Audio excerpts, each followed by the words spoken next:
pète un plomb en direct parce que ne supportant pas la violence des attaques qui lui étaient décernées. C'était ça, je pense, le calcul. Mais en même temps, je pense que c'est annonciateur d'une tonalité de ce que sera l'attitude des élus futurs du Front National face à Emmanuel Macron. Ça, pour moi, le message politique est très clair. On a vu, enfin il est possible que ce débat, et vous l'avez dit, a fait historiquement, c'est assez rare, progresser les intentions de vote peut-être en faveur d'Emmanuel Macron. Mais ça aurait pu être l'inverse.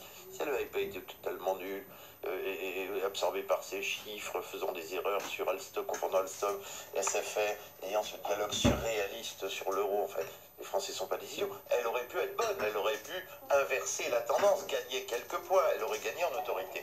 Mais sera-t-elle la chef de l'opposition? Hélas, vous l'avez dit, il y aura des législatives.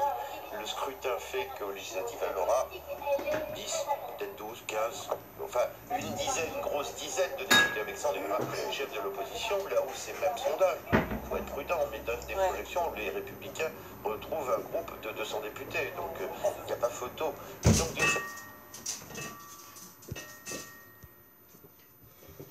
certaine manière, l'OPA sur l'opposition, chef de l'opposition, ça a l'air d'être un pari difficile.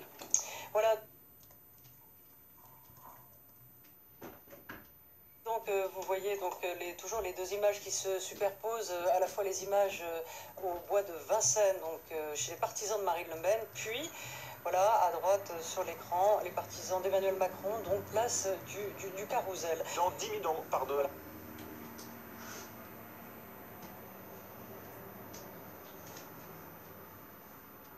Moi, Roselyne, c'est dans 9 minutes. C'est simplement pour que ceux qui nous regardent sachent que là, maintenant, on est à moins de 10 minutes de l'heure du choix. Le choix, il a été fait pour quasiment tous les Français maintenant, puisque les bureaux de vote ferment dans 9 minutes. Mais dans 9 minutes, vous aurez donc la réponse. Qui les Français ont-ils choisi pour être leur président ou leur présidente pour les 5 prochaines années, Roselyne? Oui, alors on parlait du cas de Marine Le Pen, parlons du cas d'Emmanuel Macron. S'il gagne, Roland, je vous interromps encore de votre portable. Donc il va y avoir les législatives dans la foulée de la présidentielle, ce qu'on appelle le 3e tour et le 4e tour en France.